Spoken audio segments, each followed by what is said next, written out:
Barat Angkatan 10, Kabupaten Kutai Kartanegara. Saya adalah seorang kepala sekolah di SD Muhammadiyah 1 Anggana. Hari ini saya akan melakukan pengimbasan tentang disiplin positif bersama dengan rekan guru saya. Semoga video ini dapat bermanfaat dan mohon umpan balik dari video tersebut. Terima kasih. Assalamualaikum warahmatullahi wabarakatuh.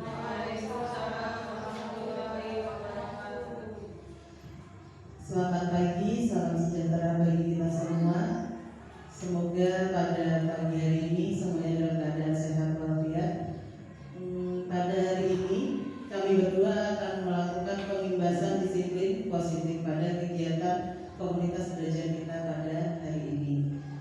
Dan hari ini mohon kerjasamanya Bapak Ibu semuanya, mohon diperhatikan dengan seksama, dan mohon nanti di akhir kegiatan kami mohon umpan balik dari kegiatan yang telah kami lakukan. Untuk sesi pertama nanti saya akan menjelaskan terlebih dahulu, kemudian dilanjutkan oleh Ustazah Nurti. Ada pertanyaan? Oke, kita mulai dulu ya Bapak Ibu semua. Untuk kegiatan kita tentang disiplin positif. Jadi hari ini sebelum kita mulai,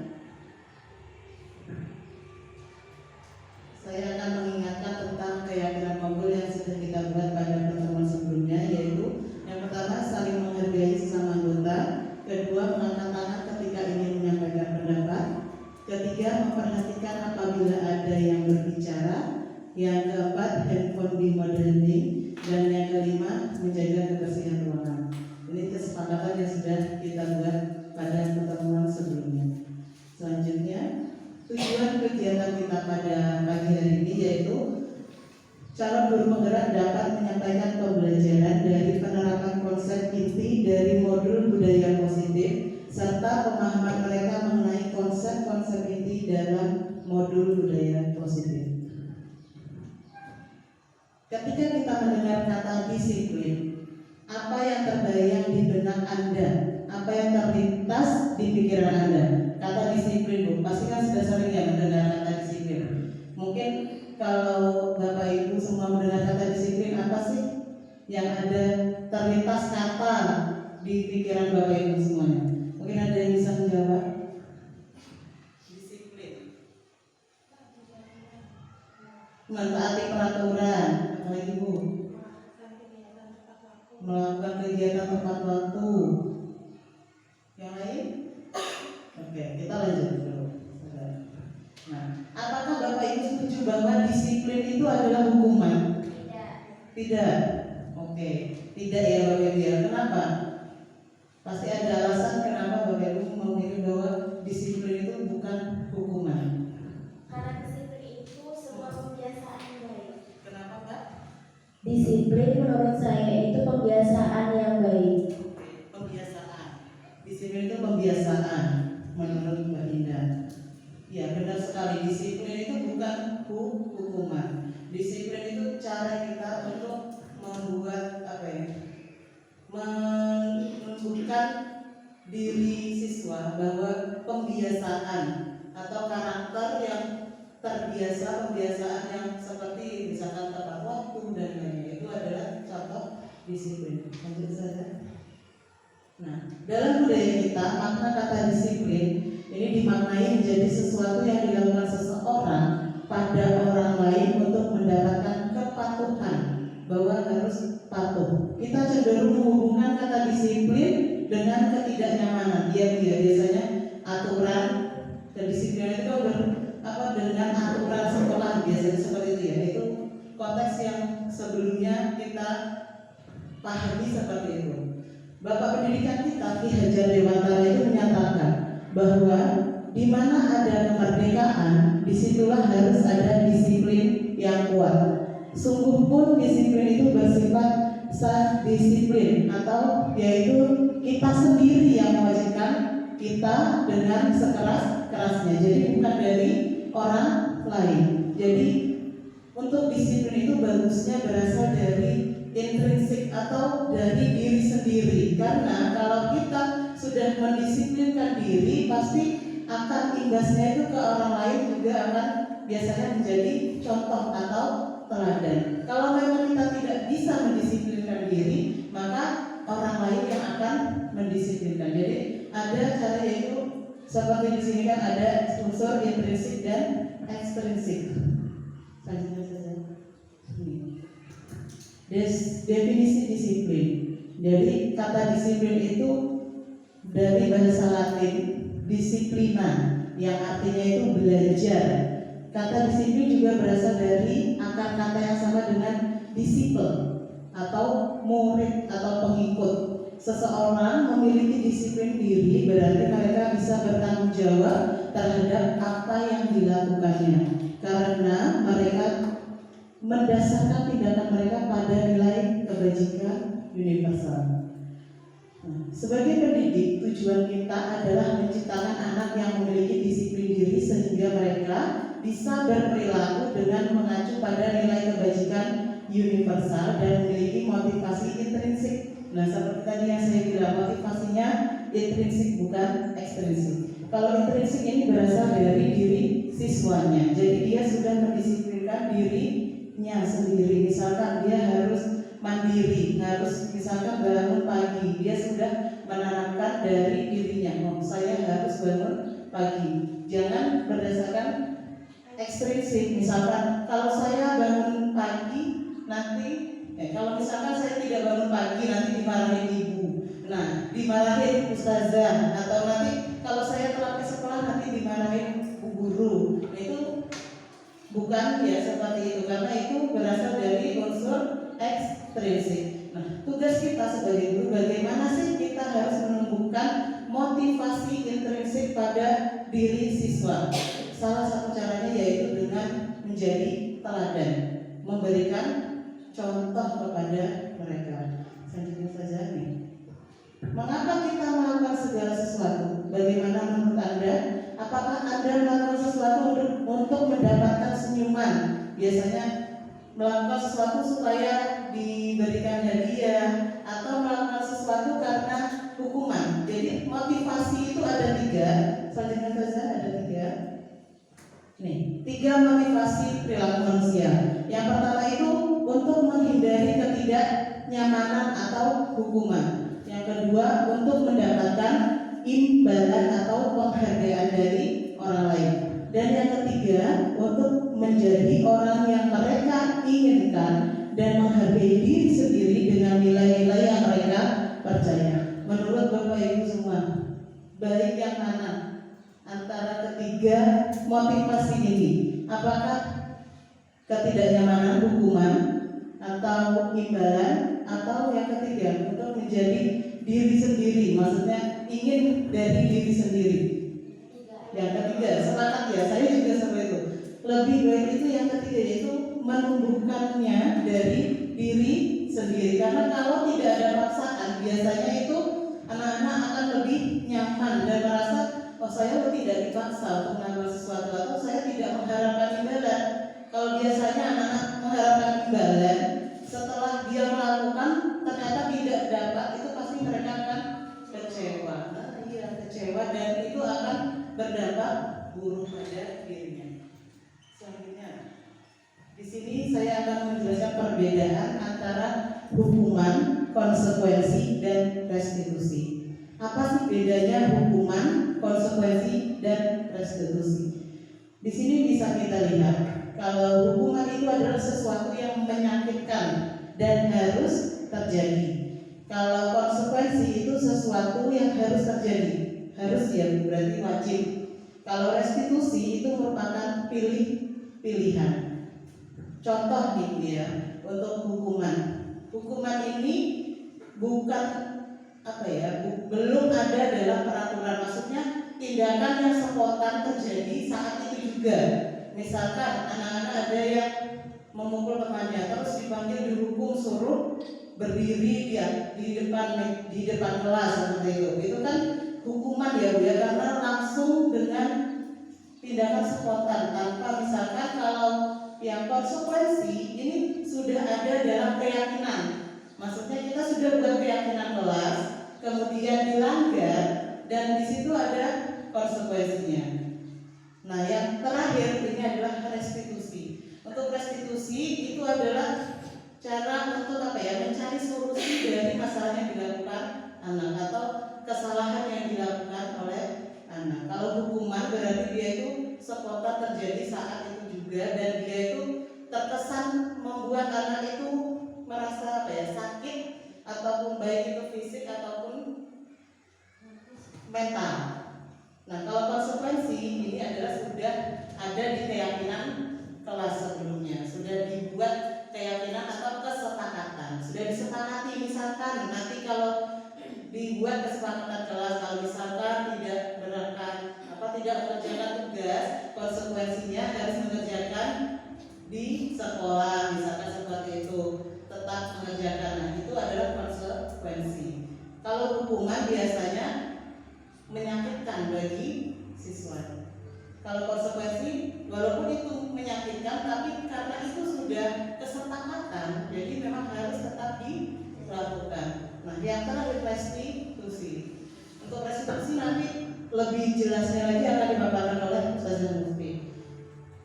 Oke, kita ke keyakinan kelas dulu. Mengapa keyakinan kelas? Mengapa tidak peraturan kelas ya? Kalau dulu kita buat pasti peraturan kelas. Mengapa kita memiliki peraturan tentang penggunaan helm pada saat mengendarai kendaraan roda 2? Coba ibu, kenapa sih kita suruh pakai helm gitu kalau pakai motor? Pasti untuk keselamatan, keamanan ya Bu ya. Mengapa kita memiliki peraturan tentang penggunaan masker dan mencuci tangan setiap saat? Tapi juga untuk kesehatan, menjaga kita, keamanan kita dari penyakit. Nah, jadi pembentukan keyakinan sekolah atau kelas itu bersifat abstrak daripada peraturan yang lebih rinci dan konkret. Biasanya kalau peraturan itu kan ada seperti contohnya kata-katanya juga dalam peraturan dan keyakinan kelas itu berbeda. Kalau peraturan kelas itu biasanya atau peraturan sekolah itu kata-katanya sedikit negatif ya. Negatifnya dalam arti apa? Biasanya ada dilarang kayak gitu, tidak boleh, misalkan tidak boleh membawa ini, atau dilarang membuang sampah. Nah, kalau keyakinan kelas kata-katanya berbeda, bukan dilarang membuang sampah, tapi misalkan menjaga kebersihan kelas. Katanya lebih ke kalimat positif. Misalkan jangan naik di atas meja, itu bukan keyakinan, itu adalah peraturan. Kalau keyakinan bagaimana? Menjaga bahwa kita harus duduk di tempat yang benar. Kalimatnya lebih ke positif. Atau misalkan jangan berkelahi, bukan seperti itu. Kalau jangan berkelahi itu ke peraturan. Kalau keyakinan bukan jangan berkelahi, tapi menjaga ketertiban atau keamanan di kelas. Jadi kalimatnya lebih ke kalimat yang positif. Kemudian keyakinan kelas hendaknya tidak terlalu banyak sehingga mudah diingat, dipahami oleh semua warga kelas. Keyakinan kelas sebaiknya sesuatu yang dapat diterapkan di lingkungan tersebut. Contohnya misalkan jangan berkelahi dengan teman gitu. Itu adalah peraturan. Misalkan menjaga keamanan di kelas. Jangan nanti peraturan di kelas tapi menjaga keamanan masyarakat sekitar. Jangan, harus sesuai dengan lingkungannya. Kemudian bersedia meninjau kembali keyakinan tersebut dari waktu ke waktu. Harus diingatkan, karena anak-anak itu biasanya kalau cuma ditempel atau dia pasti lupa. Jadi harus diingatkan selalu. Sama seperti saya tadi di awal, saya sudah mengingatkan bahwa keyakinan komunitas kita di awal tadi sudah diingatkan seperti itu. Jadi harus diingatkan dan jangan sampai lupa mengingatkan di awal pembelajaran. Ini prosedur pembentukan keyakinan kelas. Yang pertama yaitu mempersilahkan warga sekolah atau murid untuk mencurahkan pendapat tentang peraturan yang perlu disepakati. Yang kedua, mencatat semua masukan-masukan. Jadi jangan sampai hanya siswa yang pintar saja yang dimasukkan peraturan yang ingin dibuat, bukan ya, tapi semuanya. Yang ketiga, susunlah keyakinan kelas sesuai prosedur. Gantilah kalimat-kalimat dalam bentuk negatif menjadi positif. Ini tadi seperti yang saya sampaikan, kalimat negatif jangan berlari di kelas atau koridor. Kalimat positifnya adalah berjalanlah di kelas atau di koridor. Jadi kalimatnya yang negatif dirubah menjadi kalimat yang lebih positif. Tinjau kembali daftar curah pendapat yang sesuai yang sudah dicatat. Kemudian yang kelima, tinjau ulang keyakinan kelas secara bersama-sama. Apabila misalkan sudah dilakukan 1 bulan atau 2 bulan, ternyata peraturan tersebut atau keyakinan kelas tersebut kurang pas di kelas kita, bisa kita ubah di dalam perjalanannya. Yang terakhir yaitu keyakinan sekolah bisa diletakkan di dinding di kelas atau di tempat yang mudah dilihat untuk mereka mengingat. Selanjutnya ini contoh keyakinan kelas. Ini ada di kelas 1, setiap anggota kelas perlu belajar, setiap anggota kelas perlu senang. Ini kalau kelas tinggi ya, biasanya kita hanya kelas 1 dan kelas 5, di kelas 7 ini sudah untuk SMP. Ini contoh juga ada yang sudah saya buat, saya boleh dibukakan. Yang selanjutnya. Iya.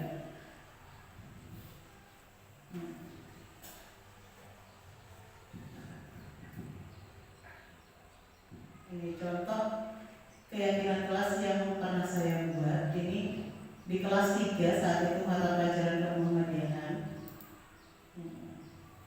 Jadi saya membuat ini menggunakan post-it. Jadi setiap anak menempelkan keyakinan yang ingin mereka percayai atau yang ingin mereka idam-idamkan di kelas. Bagaimana sih dia tuh menginginkan kelas yang seperti apa.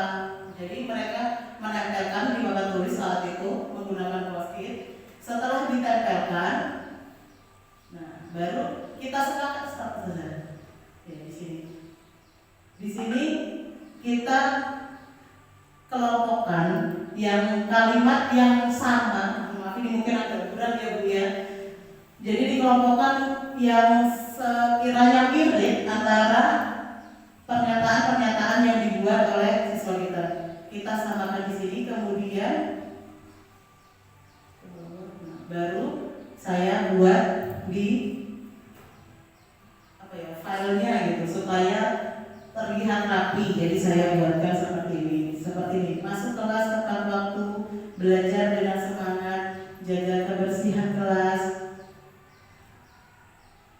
Tata, menjaga keamanan kelas bersama, menghindari mencontek, duduk tidak di meja, keluar kelas dengan tertib. Nah kemudian di akhir itu ditanda tangani bersama di sini. Untuk contoh yang sudah ditandatangani mungkin ada di kelas ya Bapak Ibu. Di kelas 3 itu ada saya tandakan. Nah, ini selain itu juga ada cara seperti ini Bu. Selain dengan tadi menggunakan post-it, ini untuk kelas yang lebih tinggi Bu.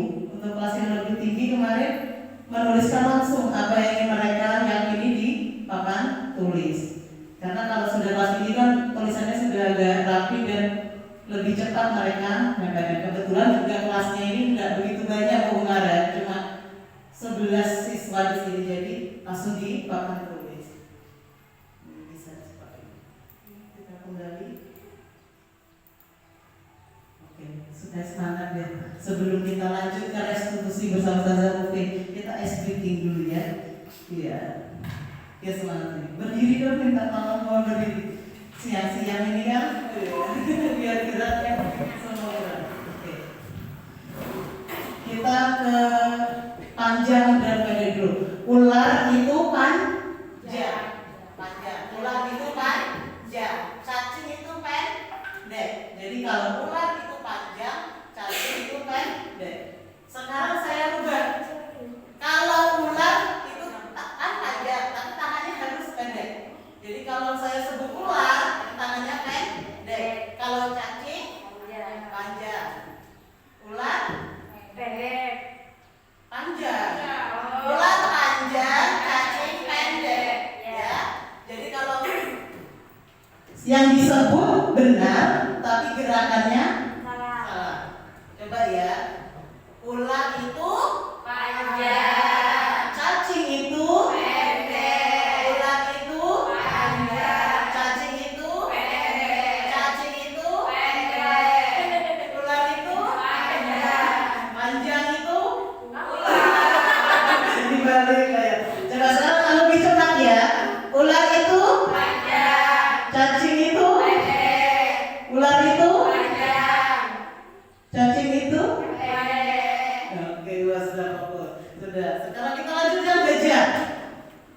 Gajah itu besar. Kalau besar seperti ini, besar. Terus semut itu kecil, kecil ya, kecil. Gajah itu besar, semut itu kecil. Oke, coba. Gajah itu besar, semut itu kecil. Oke, sekarang kita balik. Gajah itu besar, semut itu kecil. Oke. Gajah itu besar, semut itu kecil. Semut itu kecil. Semut itu kecil. Gajah itu besar. Gajah itu besar. Semut itu kecil. Oke, Masya Allah. Terima kasih teman-teman untuk kita semua.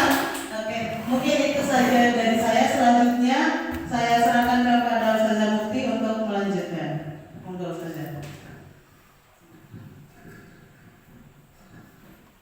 Baik, terima kasih. Di sini saya akan melanjutkan tentang 5 kebutuhan dasar manusia. Jadi setiap manusia identiknya memiliki 5 kebutuhan dasar. Yang pertama, kebutuhan untuk bertahan hidup. Yang kedua, kebutuhan untuk kasih sayang dan rasa diterima. Yang ketiga, kebutuhan akan kebebasan. Yang keempat, kebutuhan akan kesenangan. Dan yang terakhir, kebutuhan akan penguasaan. Nah, dalam 5 kebutuhan ini bisa kita lengkapi. Terkadang jika kita tidak. Oke. Assalamualaikum warahmatullahi wabarakatuh.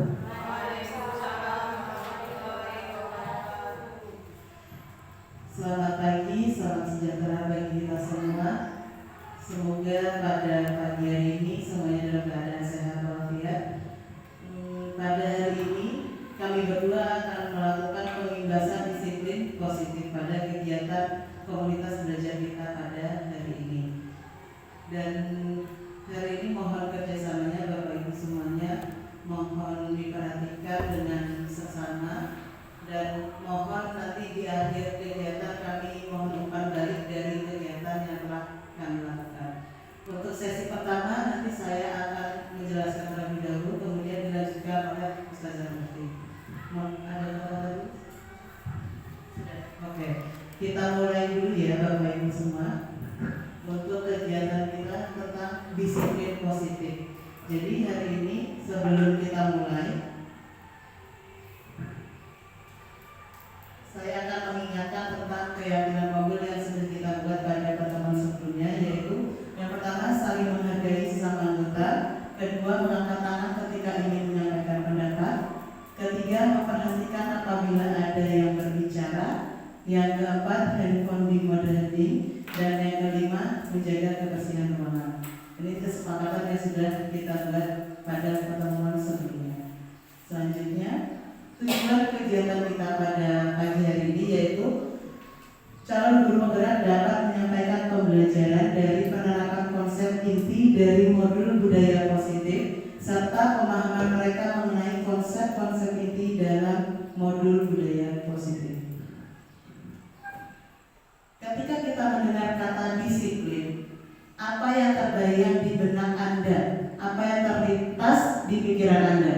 Kata disiplin, Bu, pasti kan sudah sering ya mendengar kata disiplin. Mungkin kalau Bapak Ibu semua mendengar kata disiplin, apa sih yang ada terlintas kata di pikiran Bapak Ibu semuanya?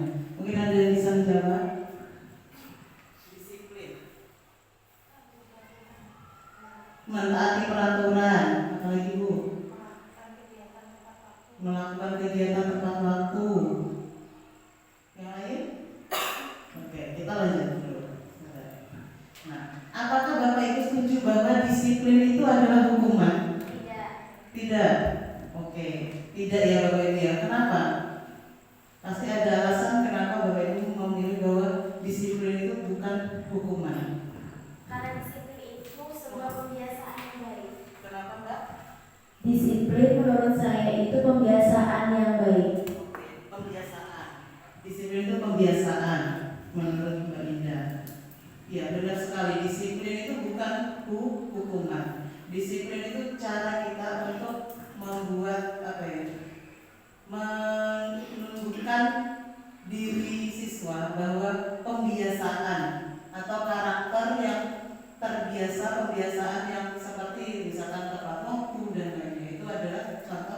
disiplin. Lanjut saja. Nah, dalam budaya kita makna kata disiplin ini dimaknai menjadi sesuatu yang dilakukan seseorang pada orang lain untuk mendapatkan kepatuhan, bahwa harus patuh. Kita cenderung menghubungkan kata disiplin dengan ketidaknyamanan. Biasanya aturan, kedisiplinan itu kan dengan aturan sekolah, biasanya seperti itu ya. Itu konteks yang sebelumnya kita pahami seperti itu. Bapak pendidikan kita Ki Hajar Dewantara itu menyatakan bahwa di mana ada kemerdekaan, disitulah harus ada disiplin yang kuat. Sungguh pun disiplin itu bersifat self disiplin, atau yaitu kita sendiri yang mewajibkan kita dengan sekeras-kerasnya. Jadi bukan dari orang lain. Jadi untuk disiplin itu bagusnya berasal dari intrinsik atau dari diri sendiri, karena kalau kita sudah mendisiplinkan diri pasti akan imbasnya itu ke orang lain juga akan biasanya menjadi contoh atau teladan. Kalau memang kita tidak bisa mendisiplinkan diri, maka orang lain yang akan mendisiplinkan. Jadi ada cara, yaitu seperti di sini kan ada unsur intrinsik dan ekstrinsik. Lanjutkan saja. Definisi disiplin. Jadi kata disiplin itu dari bahasa Latin disiplina, yang artinya itu belajar. Kata disiplin juga berasal dari akar kata yang sama dengan disciple atau murid atau pengikut. Seseorang memiliki disiplin diri berarti mereka bisa bertanggung jawab terhadap apa yang dilakukannya, karena mereka mendasarkan tindakan mereka pada nilai kebajikan universal. Nah, sebagai pendidik, tujuan kita adalah menciptakan anak yang memiliki disiplin diri sehingga mereka bisa berperilaku dengan mengacu pada nilai kebajikan universal dan memiliki motivasi intrinsik. Nah, seperti tadi yang saya bilang, motivasinya intrinsik bukan ekstrinsik. Kalau intrinsik ini berasal dari diri siswanya, jadi dia sudah mendisiplinkan dirinya sendiri. Misalkan dia harus mandiri, harus misalkan bangun pagi, dia sudah menanamkan dari dirinya, oh saya harus bangun pagi. Jangan berdasarkan ekstrinsik, misalkan kalau saya bangun pagi nanti, kalau misalkan saya tidak bangun pagi nanti dimarahin ibu, nah dimarahin ustazah, atau nanti kalau saya telat ke sekolah nanti dimarahin bu guru. Itu bukan ya seperti itu, karena itu berasal dari unsur ekstrinsik. Nah, tugas kita sebagai guru bagaimana sih kita harus menumbuhkan motivasi intrinsik pada diri siswa. Salah satu caranya yaitu dengan menjadi teladan, memberikan contoh kepada mereka. Selanjutnya saja nih. Mengapa kita melakukan segala sesuatu? Bagaimana menurut Anda? Apakah Anda melakukan sesuatu untuk mendapatkan senyuman? Biasanya melakukan sesuatu supaya diberikan hadiah, atau melakukan sesuatu karena hukuman. Jadi motivasi itu ada 3. Selanjutnya saja ada 3. Nih, 3 motivasi perilaku manusia. Yang pertama itu untuk menghindari ketidaknyamanan atau hukuman. Yang kedua untuk mendapatkan imbalan atau penghargaan dari orang lain.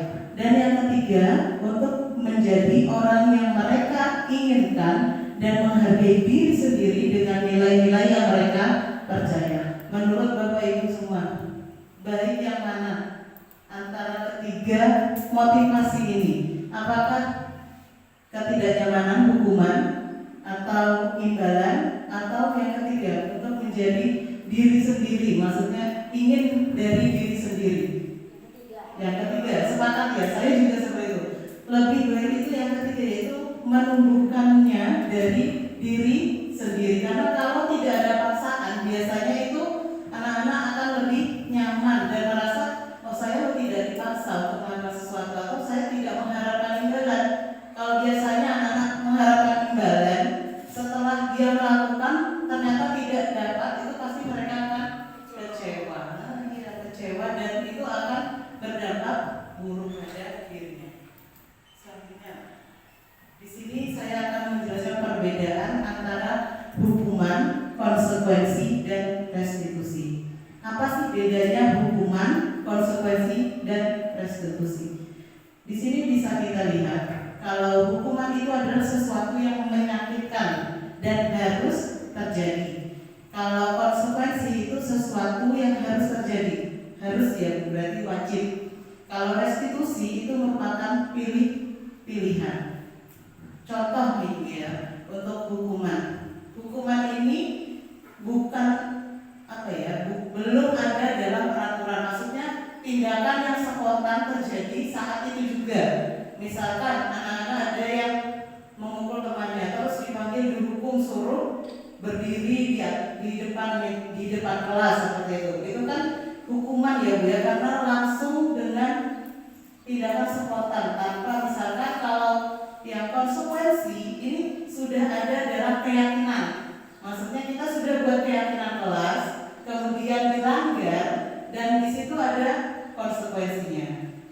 Nah yang terakhir ini adalah restitusi. Untuk restitusi itu adalah cara untuk mencari solusi dari masalah yang dilakukan anak atau kesalahan yang dilakukan oleh anak. Kalau hukuman berarti dia itu spontan terjadi saat itu juga dan dia itu terkesan membuat anak itu merasa sakit ataupun baik itu fisik ataupun mental. Nah kalau konsekuensi ini adalah sudah ada di keyakinan kelas sebelumnya, sudah dibuat keyakinan atau kesepakatan, sudah disepakati. Misalkan nanti kalau dibuat kesepakatan kelas, kalau misalkan tidak berangkat tidak mengerjakan tugas, konsekuensinya harus mengerjakan di sekolah, misalkan seperti itu, tetap mengerjakan. Nah itu adalah konsekuensi. Kalau hukuman biasanya menyakitkan bagi siswa. Kalau konsekuensi walaupun itu menyakitkan, tapi karena itu sudah kesepakatan, jadi memang harus tetap dilakukan. Nah yang terakhir restitusi. Untuk restitusi nanti lebih jelasnya lagi akan dipaparkan oleh Ustazah Mufti. Oke, kita ke keyakinan kelas dulu. Mengapa keyakinan kelas? Mengapa tidak peraturan kelas ya? Kalau dulu kita buat pasti peraturan kelas. Mengapa kita memiliki peraturan tentang penggunaan helm pada saat mengendarai kendaraan roda 2? Coba Ibu, kenapa sih kita suruh pakai helm gitu kalau pakai motor? Pasti untuk keselamatan, keamanan ya Bu ya. Mengapa kita memiliki peraturan tentang penggunaan masker dan mencuci tangan setiap saat? Pasti juga untuk kesehatan, menjaga kita, keamanan kita dari penyakit. Nah, jadi pembentukan keyakinan sekolah atau kelas itu bersifat abstrak daripada peraturan yang lebih rinci dan konkret. Biasanya kalau peraturan itu kan ada seperti contohnya kata-katanya juga dalam peraturan dan keyakinan kelas itu berbeda. Kalau peraturan kelas itu biasanya atau peraturan sekolah itu kata-katanya sedikit negatif ya. Negatifnya dalam arti apa? Biasanya ada dilarang kayak gitu, tidak boleh, misalkan tidak boleh membawa ini atau dilarang membuang sampah. Nah, kalau keyakinan kelas kata-katanya berbeda, bukan dilarang membuang sampah, tapi misalkan menjaga kebersihan kelas. Katanya lebih ke kalimat positif. Misalkan jangan naik di atas meja, itu bukan keyakinan. Itu adalah peraturan. Kalau keyakinan bagaimana? Menjaga bahwa kita harus duduk di tempat yang benar. Kalimatnya lebih ke positif. Atau misalkan jangan berkelahi, bukan seperti itu. Kalau jangan berkelahi itu ke peraturan.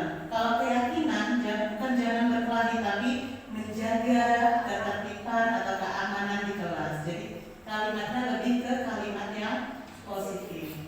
Kemudian keyakinan kelas sebenarnya tidak terlalu banyak sehingga mudah diingat, dipahami oleh semua warga kelas.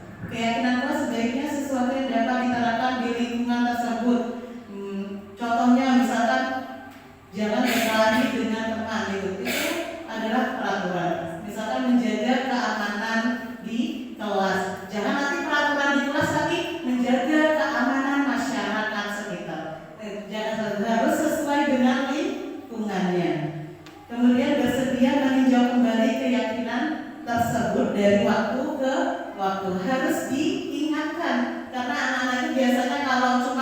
ditempel atau dia pasti lupa. Jadi harus diingatkan selalu. Sama seperti saya tadi di awal saya sudah mengingatkan bahwa keyakinan komunitas kita di awal tadi sudah diingatkan seperti itu. Jadi harus diingatkan dan jangan sampai lupa mengingatkan di awal pembelajaran.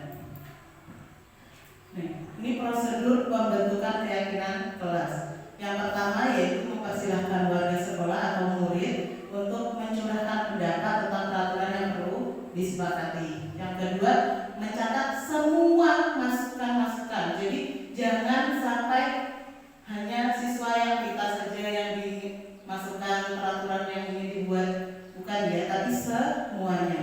Yang ketiga, susunlah keyakinan kelas sesuai prosedur. Gantilah kalimat-kalimat dalam bentuk negatif menjadi positif. Ini tadi seperti yang saya sampaikan, kalimat negatif jangan berlari di kelas atau koridor. Kalimat positifnya adalah berjalanlah di kelas atau di koridor. Jadi kalimatnya yang negatif dirubah menjadi kalimat yang lebih positif. Tinjau kembali daftar curah pendapat yang sesuai yang sudah dicatat.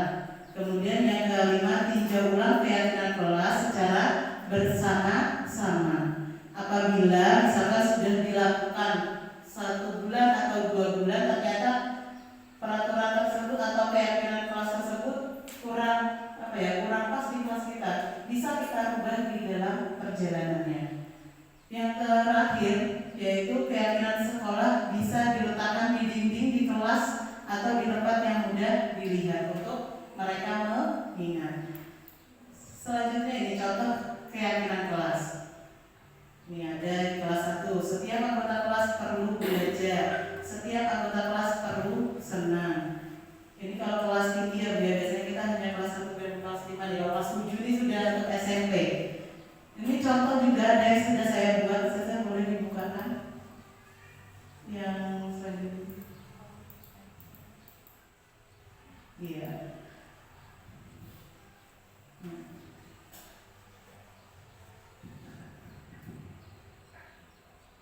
Ini contoh keyakinan kelas yang pernah saya buat. Ini di kelas 3 saat itu mata pelajaran kemuhamadiahan.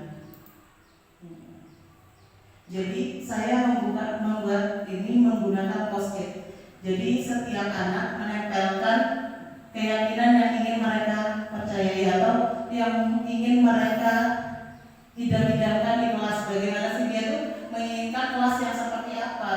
Jadi mereka menempelkan di papan tulis saat itu menggunakan post-it. Setelah ditempelkan, nah baru kita sepakat saja. Ya, di sini. Di sini kita kelompokkan yang kalimat yang sama. Maaf ini mungkin agak berat ya Bu ya. Jadi dikelompokkan yang sekiranya mirip antara pernyataan-pernyataan yang dibuat oleh siswa kita. Kita samakan di sini, kemudian baru saya buat di filenya gitu supaya terlihat rapi. Jadi saya buatkan seperti ini. Masuk kelas tepat waktu, belajar dengan semangat, jaga kebersihan kelas. Tata, menjaga keamanan kelas bersama, menghindari mencontek, duduk tidak di meja, keluar kelas dengan tertib. Nah kemudian di akhir itu ditanda tangani bersama di sini.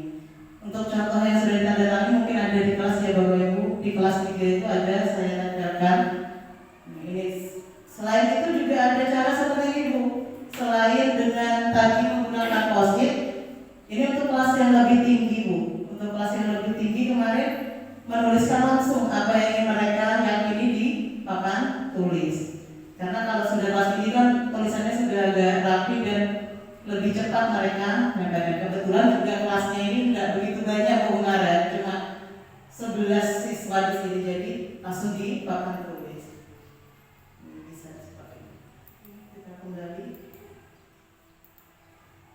Oke, sudah semangat ya. Sebelum kita lanjut ke restitusi bersama Ustazah Mufti, kita ice breaking dulu ya. Iya.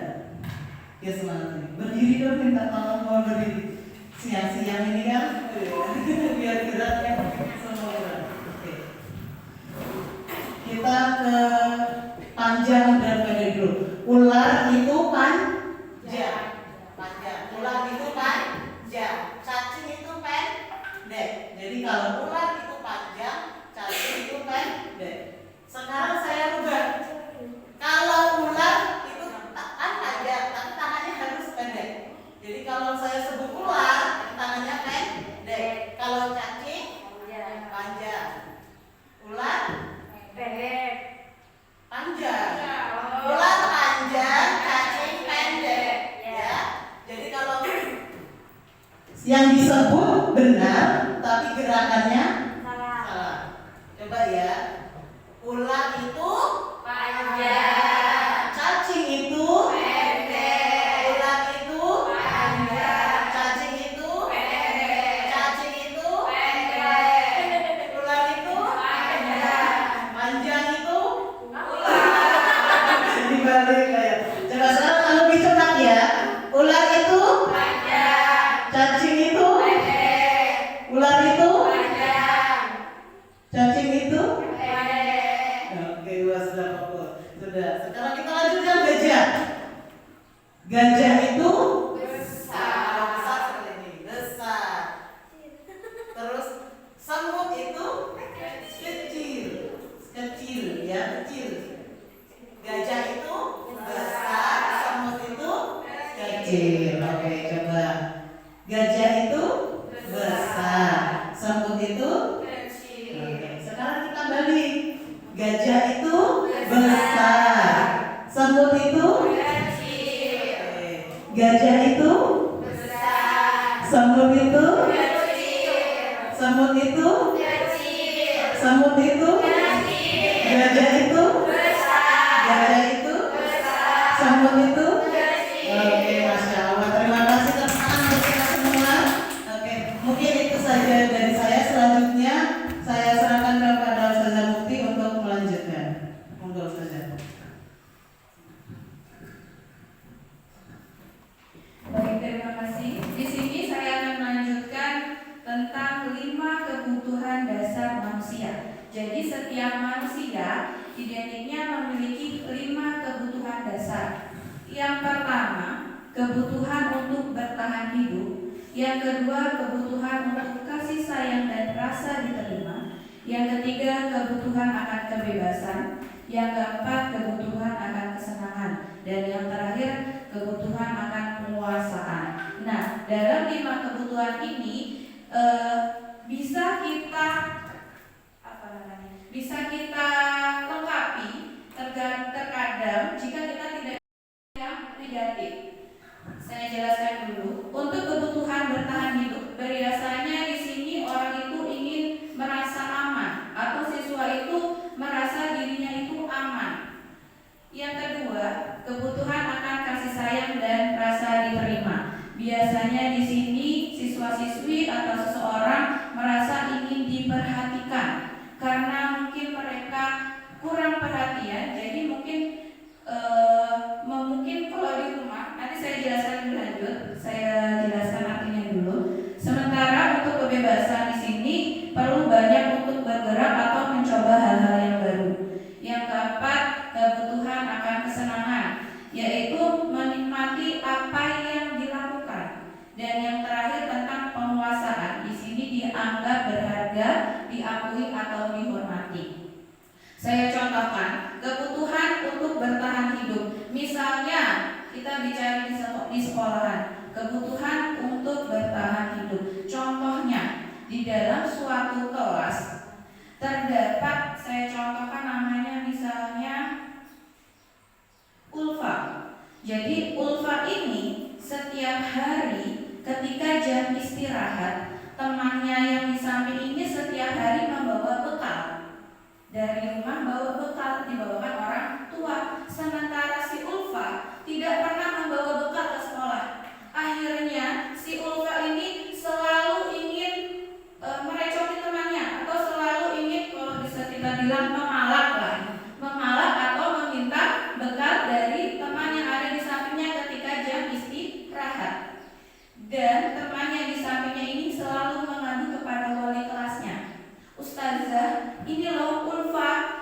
hari dia itu nggak bawa bekal, tapi selalu minta bekal saya. Nah, kalau misalnya kita lihat dari kasus Ulfa ini, kita lihat dari kebutuhan yang pertama, kebutuhan bertahan hidup, berarti memungkinkan Ulfa ini tuh dari rumah tidak dikasih bekal dari orang tuanya, di sekolahnya sangunya kurang. Akhirnya untuk bertahan hidup, memenuhi rasa aman dari perut ini tadi, dia minta ke temannya. Nah, itu contoh dari kebutuhan bertahan hidup. Sementara dari contoh kasih sayang dan rasa diterima masih sama dengan kasus Ulfa tadi. Jika Ulfa itu ketika dipanggil dengan alasan dia dari rumah sudah sarapan, di sekolah sangunya banyak, dia bisa jajan di kantin dengan makanan yang kenyang. Nah, bisa jadi si Ulfa ini merasa ingin diperhatikan atau ingin dipanggil oleh gurunya. Ketika dia dipanggil, dia pasti diperhatikan. Ulfa sini ke kantor misalnya atau ke meja depan, ditanya. Nah, di situ kemungkinan besar Ulfa tersebut memenuhi atau ingin memenuhi kebutuhan dasarnya, yaitu sikap kasih sayang dan juga rasa diterima. Untuk yang ketiga, kebebasan. Kebebasan ini saya contohkan yang lain. Misalnya di dalam satu kelas, ketika gurunya menjelaskan di depan kelas, murid tersebut asik sendiri. Misalnya dia asik menggambar, misalnya terkadang kan kita temui seperti itu. Kita menjelaskan di depan, mereka asik menggambar. Nah, kemungkinan besar kalau kita telaah atau kita mencari latar belakangnya, kemungkinan besar dia itu merasa ingin bebas atau bosan. Misalnya kita ngajar itu cuma ngomong terus misalnya, sementara dia itu ingin bebas, ingin bergerak, atau mungkin dia itu memiliki gaya belajar yang kinestetik, jadi ingin bergerak ke sana kemari. Nah, itu kemungkinan besar yaitu ingin memenuhi kebutuhan dasarnya, yaitu kebebasan. Sementara kesenangan kita kembali ke kasus Ulfa. Tadi Ulfa yang meminta bekal temannya. Di sini kesenangan, jika Ulfa tadi mengatakan dia senang lihat temannya ini waktu dimintai bekal ngerengek misalnya, nangis misalnya, atau ngadu ke gurunya. Kalau di dalam hatinya ini merasa dia senang, puas lihat temannya itu nangis, nah kemungkinan besar kebutuhan dasar yang ingin dipenuhi si Ulfa tadi yaitu sebuah kesenangan. Senang lihat temannya itu nangis, marah-marah atau sebagainya. Yang ketiga, penguasaan. Di dalam penguasaan ini saya memberikan contoh lain, di mana di suatu kelas, di situ ada, saya kasih nama tetap Ulfa. Ulfa ini anak yang pintar, tetapi dia tidak menunjukkan dan dia menutup diri dari teman-temannya. Nah, di sini ketika ada olimpiade, di mana olimpiade itu ada 3 orang dan ternyata yang dikirim dari ketiga orang tadi satunya sakit, tidak bisa mengikuti olimpiade. Akhirnya si guru tadi menunjuk Ulfa untuk mengikuti olimpiade. Di situ ternyata juara.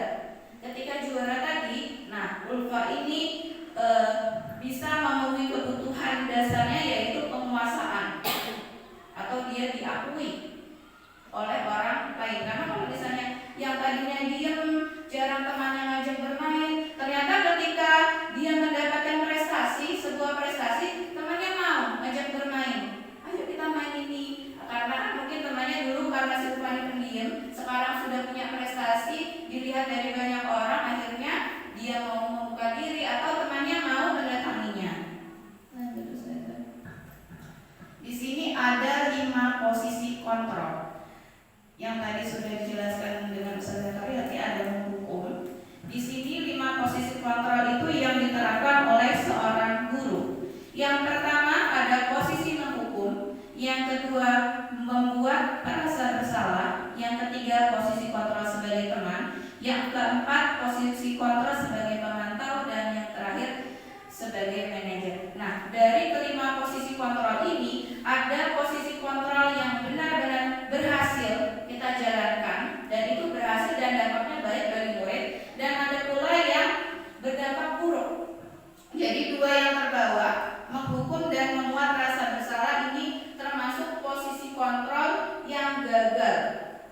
Jadi kalau kita misalnya menerapkan posisi kontrol 2 ini, berarti itu posisi kontrol yang gagal. Sementara 3 posisi kontrol yang berhasil itu ada teman, pemantau, dan manajer. Tapi idealnya atau paling baik yaitu posisi kontrol sebagai manajer. Di sini saya akan menjelaskan apa sih posisi kontrol sebagai penghukum. Jadi seseorang menghukum itu biasanya dia menghukum itu bentuk fisik, disuruh misalnya spot jam, lari di lapangan, membersihkan WC, dan itu masuk hukuman fisik. Dan hukuman ini tidak disepakati sebelumnya, jadi spontan. Jadi menghukum ini bukan seperti konsekuensi tadi, tetapi menghukum ini spontan. Misalnya kita lihat anak tersebut terlambat, sementara di peraturan kita konsekuensi dari terlambat ini bukan lari di lapangan, tapi ketika dia lihat, misalnya kita jaga piket, kita lihat anak ini terlambat, padahal konsekuensinya bukan lari di lapangan, karena kita mungkin merasa anak ini lagi yang terlambat, terus kita spontan bilang, ya sudah, anak kamu terlambat, lari dulu di lapangan baru naik kelas. Nah itu posisi kontrol sebagai menghukum. Biasanya bisa fisik, tadi fisik berlari. Yang kedua bisa verbal melalui kata-kata, mungkin kata-kata yang menyakitkan. Contohnya di sini seperti patuhi aturan saya, awas ya kalau kamu tidak mematuhi misalnya, atau awas ya kalau kamu selalu salah, itu verbal, ancaman modelnya, mengancam. Yang kedua, pasti selalu terakhir sekali. Misalnya mengerjakan tugas, paling terakhir, kamu lagi yang terakhir, dan sebagainya.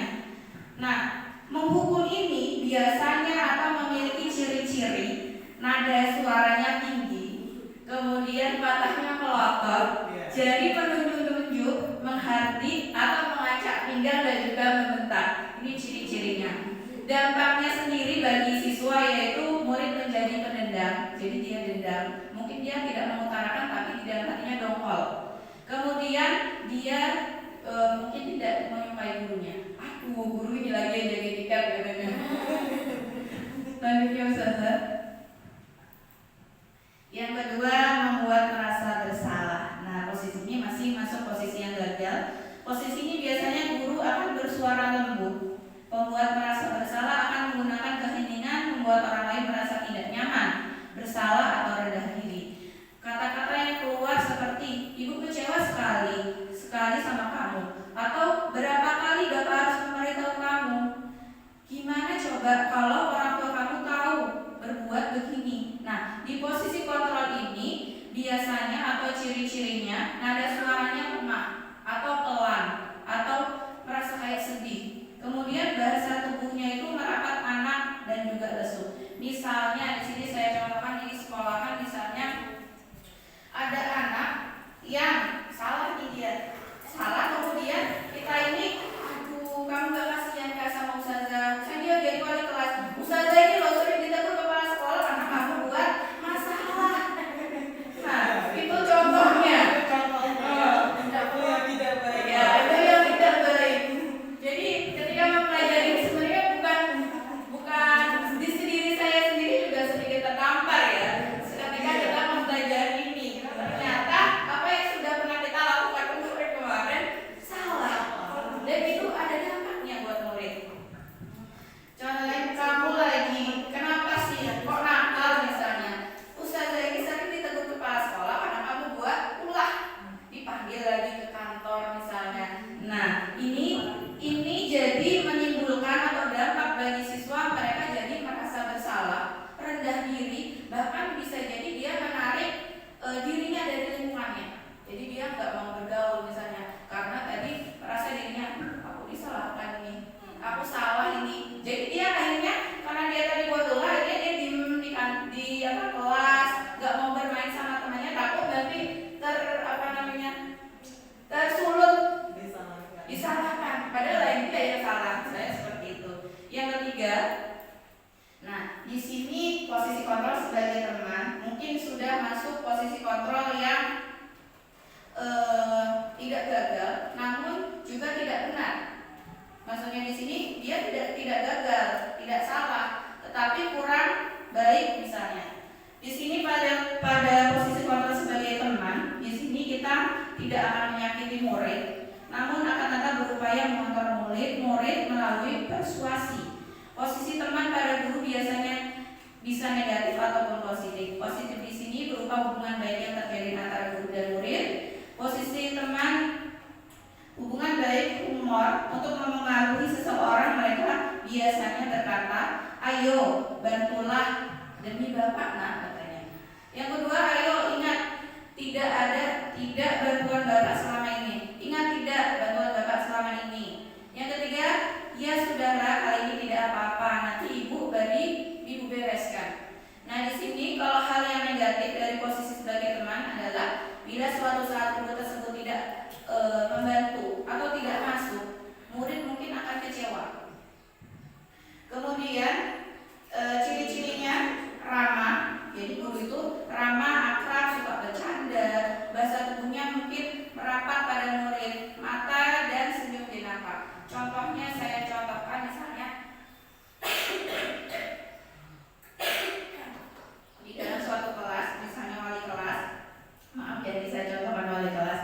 Misalnya di dalam kelas anak tersebut ini tidak masuk misalnya, atau guru piket di depan, kalian jadi guru piket di depan. Ketika ada siswa yang terlambat, dia lewati jalan, datangi guru piket, kemudian kamu lagi yang terlambat, katanya seperti itu. Kamu lagi yang terlambat, ya sudahlah, nggak apa-apa, nanti ustazah bantu ngomong ke kepala sekolah, misalnya gitu. Contoh yang lain guru kelas misalnya, nilainya ini di bawah rata-rata. Ketika dia dipanggil, kenapa nilainya ditanyain dulu, kita cari latar belakangnya dulu, kenapa dia sampai nilainya di bawah rata-rata. Ini sudah belajar tadi malam dan sebagainya. Akhirnya kita bilang begini ke murid, ya sudahlah, nanti ustazah bantu.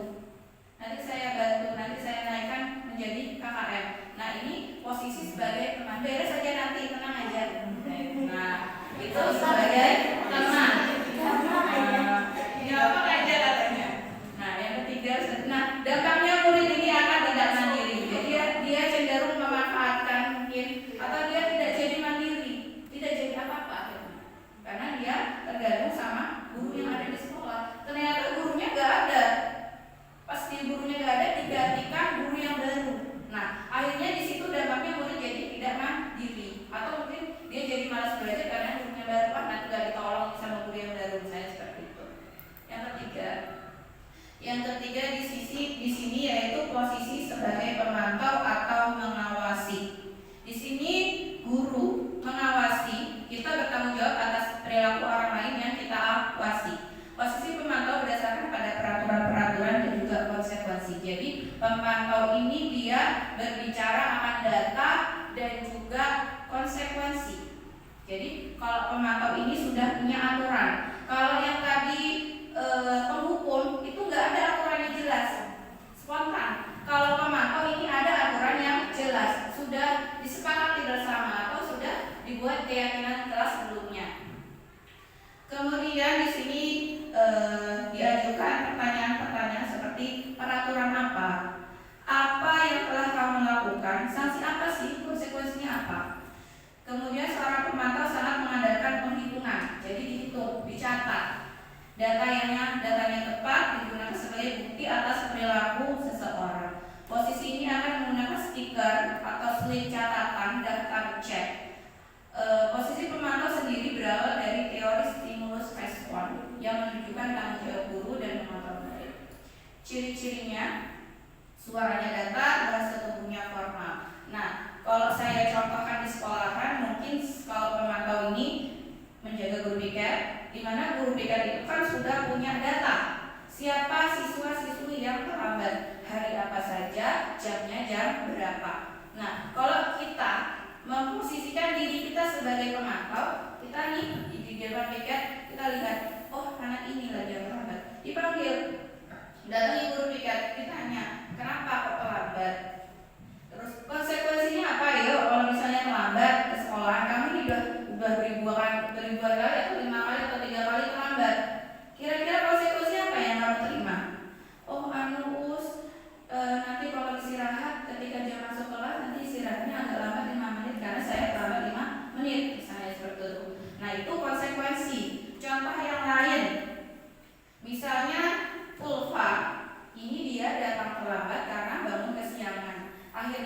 di sekolah, peraturan di sekolah ini sepatunya warna hitam.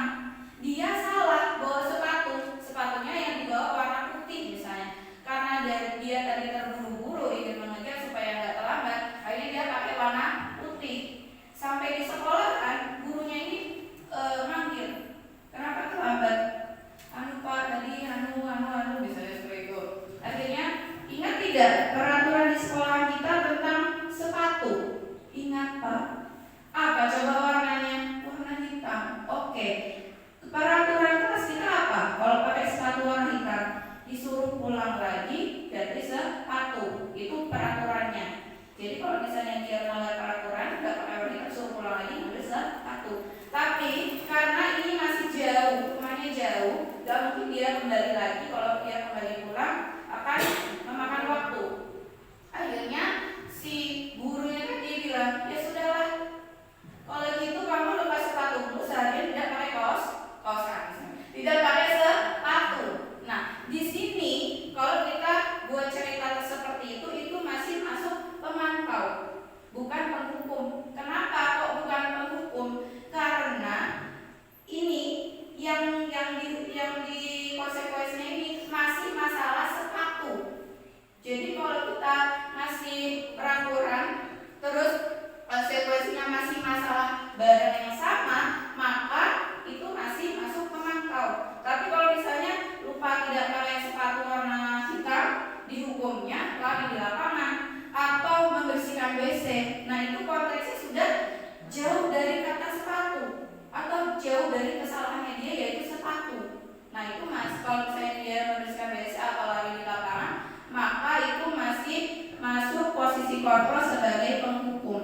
Sementara kalau misalnya kita bilang nggak usah pakai sepatu sudah seharian karena kamu nggak mau pakai sepatu warna putih, nah itu masuk ke mantau karena jelas dia punya data, dia punya peraturan, dia punya konsekuensi. Dampaknya sendiri bagi murid yaitu murid tersebut akan menghitung konsekuensi atau memberi hadiah tanpa memahami sepenuhnya nilai kebajikan yang dituju atau nilai kebaikan yang dituju. Yang terakhir yang paling ideal yaitu posisi kontrol sebagai manajer. Di sini saya jelaskan lebih singkat. Jadi kalau misalnya posisi kontrol sebagai manajer, di sini kita menggali masalah atau menggali masalah, kemudian tapi yang menentukan solusinya ini muridnya sendiri. Jadi gurunya ini hanya menuntun. Nanti saya berikan contoh. Jadi manajer ini dimana kita itu menggali masalah ke murid, tapi murid sendiri yang harus menyelesaikan masalahnya tersebut. Sini contohnya kalau yang ada di depan yaitu apa yang kita yakini, apa yang kamu yakini. Jika kamu meyakininya, apa yang bersedia kamu yang bisa kamu perbaiki. Contoh misalnya ada Ulfa tadi pakai sepatu. Dia pakai sepatu warna putih, harusnya warna hitam.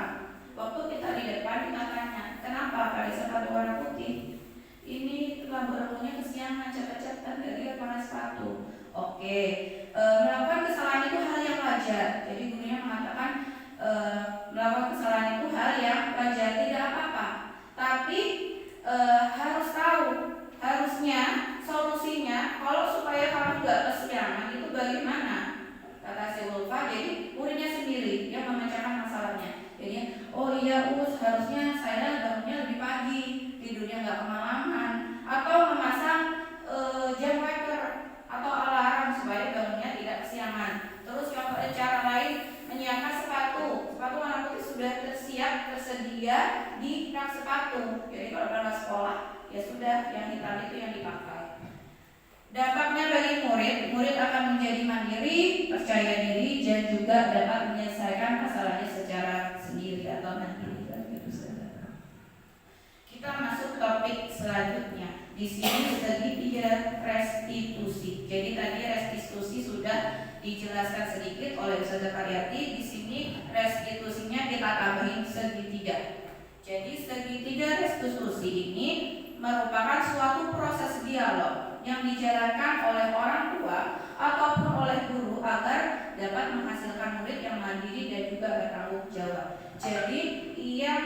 teori control manager, dia menggunakan segitiga restitusi. Nah, segitiga restitusi ini memiliki 3 tahapan atau 3 sisi. Kita bisa bilang 3 sisi atau 3 tahapan. Tahapan yang pertama ada di bawah, yaitu menstabilkan identitas. Tahapan yang kedua yaitu validasi tindakan, dan yang terakhir yaitu menanyakan keyakinan kelas. Pada sisi pertama, biasanya ini sebenarnya banyak kata-kata yang bisa muncul.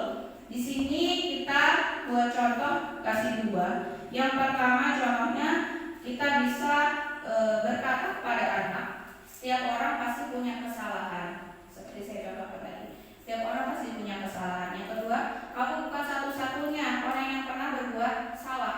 Nah, itu masuk menstabilkan identitas. Jadi kita stabilkan dulu. Kita ajak dia ngomong, oh nggak apa-apa itu, Ustazah juga pernah kok salah pakai sepatu ke sekolah. Nah, itu masuk stabilkan identitas. Saya terlambat, ya sudah nggak apa-apa terlambat katanya. Ustazah juga pernah terlambat kok, Ustazah juga pernah salah. Setiap orang pasti pernah melakukan kesalahan. Nah, itu masuk stabilkan identitas. Setelah sudah stabilkan identitas, kita masuk sisi yang ke atas, yaitu validasi tindakan yang salah. Kita validasi tindakan dia itu yang salah. Mungkin bisa dengan kata-kata, kamu punya alasan mengapa kamu melakukan hal tersebut. Jadi, kamu tuh pasti punya alasan kenapa kok salah.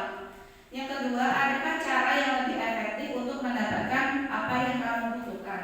Itu validasi tindakan yang salah. Yang ketiga, menanyakan keyakinan. Di sini kita menanyakan keyakinan, misalnya keyakinan kelas apa sih yang seharusnya kita lakukan, atau kamu ingin menjadi orang yang seperti apa sih kalau misalnya tidak menjadi keyakinan kelas. Nah, tujuannya dari sisi yang pertama bertujuan untuk mengubah identitas anak yang semula gagal menjadi anak yang sukses. Sisi yang kedua bertujuan untuk memenuhi kebutuhan dasarnya, dan yang terakhir bertujuan untuk menyayangkan keyakinan kelas agar anak tersebut dapat menyelesaikan masalahnya sendiri. Nah, di sini ada prakteknya. Prakteknya ini sebenarnya ada videonya. Ya. Di sini saya sudah membuat, sebenarnya kita berdua sudah membuat, hanya saja di sini saya contohkan menjadi video.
sini ada contoh juga dari Ustazah Karyati, namun tidak dalam bentuk video, hanya dalam bentuk foto. Kalau video nanti agak lama. Nah, di sini kalau Ustazah Karyati juga sama siswi kelas 5 kebetulan, karena memang waktu itu kelas 5 masih ada di atas dan belum ke lapangan. Nah, mungkin dari pemaparan kami ada yang ingin ditanyakan atau mungkin memberikan umpan balik atau memberikan saran kritiknya, boleh, silakan.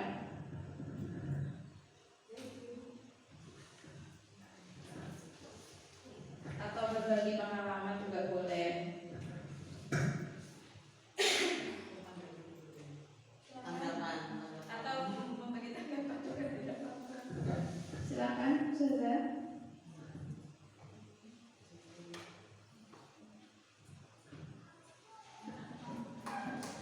Silakan.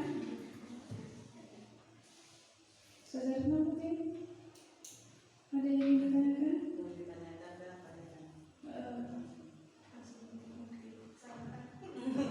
Ya, dari sini kita sadar ya bahwa ternyata selama ini yang kita lakukan itu banyak. Selama ini ternyata yang kita lakukan itu banyak yang salah.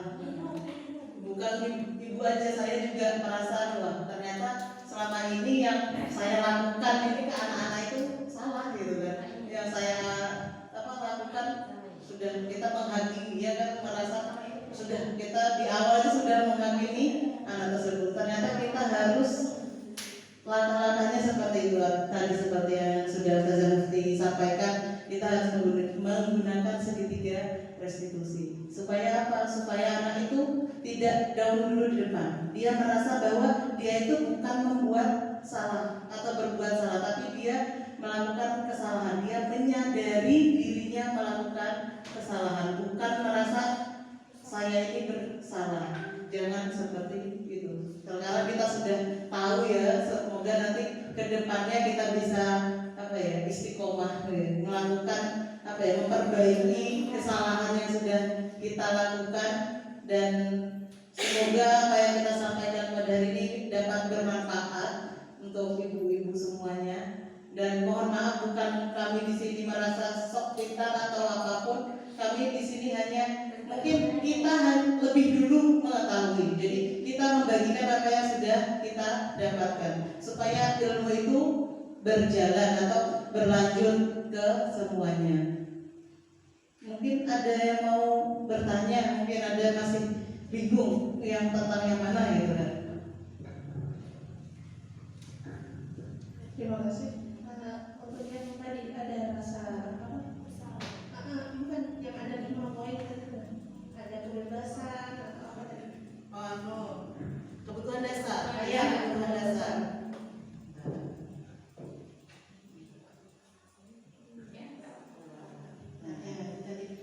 Tadi sudah memaparkan tentang kesenangan. Ada contoh anak yang merasa senang kalau temannya menangis atau temannya lapor dulu, itu merupakan suatu kesenangan. Bagaimana jika terbalik? Anak itu sendiri yang merasa dirinya disakiti, dia yang paling sedih, atau dia yang paling terburuk lah. Nah, itu. Jadi dia tidak merasa diterima gitu. Dia masih dikasih berarti itu kebutuhan dasar dia. Ingin diterima. Dia ingin diterima oleh teman itu belum terpenuhi. Berarti dia mengambil perhatian dengan cara dia. Dia mencari Menempatkan diri perhatian. dia sebagai orang yang Dia merasa dia teraniaya, dia tersakiti, dia yang dia itu yang paling korban. Dia merasa bahwa dirinya yang korban gitu. Nah, untuk siswa seperti itu bagaimana menanganinya? Padahal sudah dicoba untuk kita bicara, ada apa ini, terus mencari informasi dari teman-temannya. Lalu begini, tadi disenggol aja, tapi malah ditambah rasa sakitnya. Misalnya nih, temannya kayak gini, dipegang, lalu ditambah dicengkeram sendiri oleh dirinya sendiri. Kan bisa dia, seolah sakit banget. Menderita. Nah, untuk mengatasi anak yang seperti ini, bagaimana? Terima kasih, saya coba jawab dulu. Nah, untuk anak yang seperti ini saya jelaskan terlebih dahulu. Jadi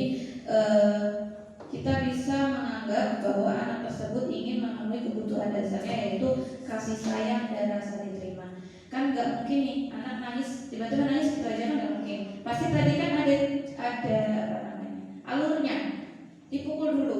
Walaupun itu sakit atau nggak sakit, tapi dia bakal nangis. Kenapa? Karena ingin diperhatikan oleh teman-temannya. Akhirnya, oh itu nasadan, akhirnya dipanggil, diperhatikan lagi oleh gurunya. Kemungkinan besar anak tersebut kurang perhatiannya di rumah. Entah itu orang tuanya sibuk dengan pekerjaan, atau mungkin orang tuanya sudah pisah dan sebagainya.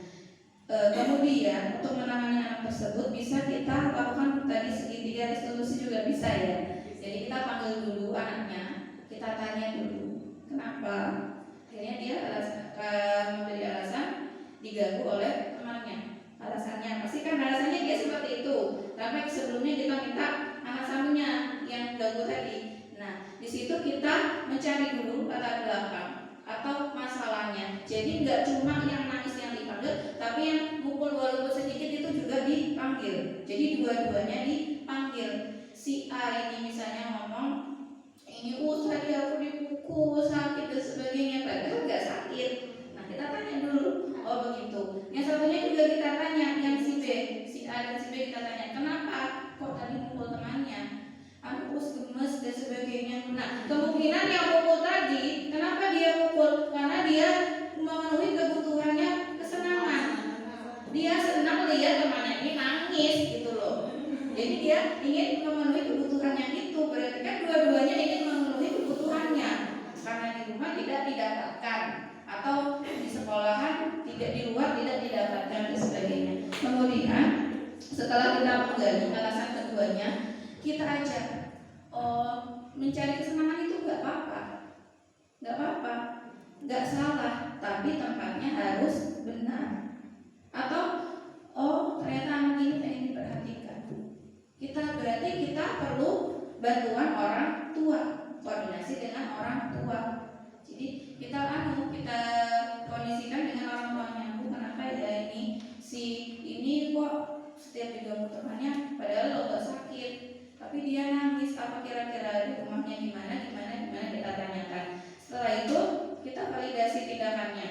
Kemudian kita mencari yang terakhir, yaitu menanyakan keyakinan kelas. Pasti di dalam kelas itu sudah disepakati, mungkin contohnya seperti menjaga keamanan, kenyamanan bersama di dalam ruang kelas. Kita tanya anak tersebut, harusnya yang salah ini dulu ditanya, harusnya seperti apa sama teman. Oh harusnya kayak gini, nggak boleh begini, nggak boleh begini. Kalau sudah satunya ini sudah ditanya, satunya lagi ditanya, harusnya gimana? Jangan nangis misalnya, bukan jangan nangis sih, bahasanya ya. Kita tanya lah, pokoknya anaknya ini kita tanya, seharusnya kalau diganggu sama teman itu seperti apa? Bisa langsung lapor ke gurunya tanpa harus menangis. Kemudian kita validasi lagi dua-duanya, kita tanyakan lagi keyakinan dua-duanya supaya masalahnya selesai. Bukan kita panggil yang nangis doang, sementara yang memukul nggak kita panggil, walaupun pukulannya itu nggak sakit, tapi kan dia salah gitu. Nah dia salah buat temannya ini nggak nyaman, nggak suka dan sebagainya. Ini bukannya kita membuat dia salah, bukan sih, cuma kita mau validasi bahwa dia itu sebenarnya melakukan kesalahan itu. Bukan kita yang menunjukkan bahwa kita ini, bahwa kamu itu mau salah, bukan, tapi mereka siswanya akan sadar sendiri bahwa ternyata saya salah. Dengan cara apa? Dia harus tadi tuh menggunakan segitiga restitusi. Dan saya sampaikan sedikit saja bahwa 5 kebutuhan dasar manusia ini harus terpenuhi pada siswa. Harus, ini wajib terpenuhi. Kalau tidak terpenuhi ya tadi itu terjadi seperti itu. Jadi dari 5 kebutuhan dasar ini siswa itu harus terpenuhi, baik itu di sekolah maupun di rumah. Jadi tugas kita memang sangat berat, yaitu harus berkoordinasi dengan orang tua, kolaborasi. Kita harus tahu latar belakang siswa kita bagaimana di rumahnya. Kalau kita hanya lihat dia di sekolah, kadang anak itu berbeda saat dia di rumah dan saat dia di sekolah. Jadi memang kita harus melakukan untuk asesmen diagnostik itu harus bukan hanya pada siswanya juga. tapi harus juga ke orang tuanya untuk memvalidasi atau mendapatkan data bahwa bagaimana sih dia di rumahnya seperti apa. Mungkin saat di rumah itu tadi kebutuhan kasih sayangnya belum terpenuhi, jadi di sekolah kita harus penuhi hal tersebut. Caranya bagaimana? Ya pasti Bapak Ibu sudah tahu bagaimana caranya untuk menumbuhkan rasa kasih sayang ini. Dimana untuk kebebasan, mungkin ada kalanya belajar itu bukan hanya di kelas saja, mungkin nanti sesekali belajarnya di luar atau diajak jalan-jalan, itu kan boleh sekarang di kurikulum Merdeka ini. Mungkin itu saja tambahan saya. Ada mungkin yang ingin ditanyakan lagi atau mungkin ada mau ditimbal balik lagi saja? Sudah cukup? Oke, yang lainnya? Cukup? Oke, terima kasih. Mohon maaf, bukannya saya merasa lebih baik atau bagaimana, ini bukan, tidak ada seperti itu. Semuanya itu baik semuanya. Jadi mungkin kita lebih awal aja dapatnya. Mungkin nanti kedepannya semoga teman-teman yang lain bisa ikuti jejak kita untuk mengikuti program ini. Ternyata baik, banyak banget manfaatnya. Bukan hanya dapat kalau jalan harus dapat transport itu, bukan, dapat ilmunya banyak sekali, masya Allah. Dengan berbagi praktik baik seperti ini, kita belajar berbicara di depan, kemudian dapat umpan balik dari teman-teman yang lain, CGPLN, dan kita tuh banyak dapat pelajaran dari teman-teman yang lain. Di sekolah tuh, sekolah kita kan pandangan sekarang cuma di sekolah kita aja, kita nggak tahu sekolah lain itu bagaimana. Nah ternyata mengikuti program ini kita banyak dapat pengalaman baru dan macam-macam guru, karakter guru yang lain-lain itu masya Allah banyak sekali.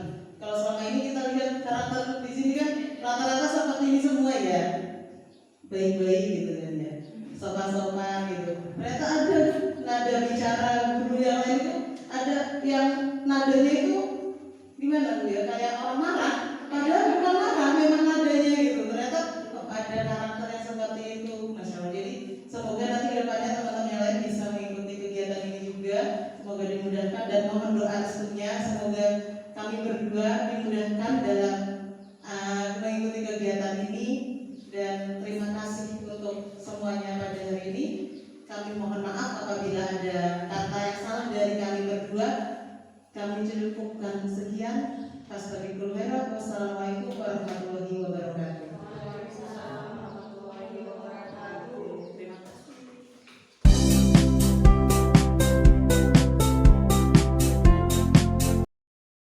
warahmatullahi wabarakatuh. Nama saya Yuni Ekowati. Saya seorang guru kelas 5 di SD Muhammadiyah 1 Anggana.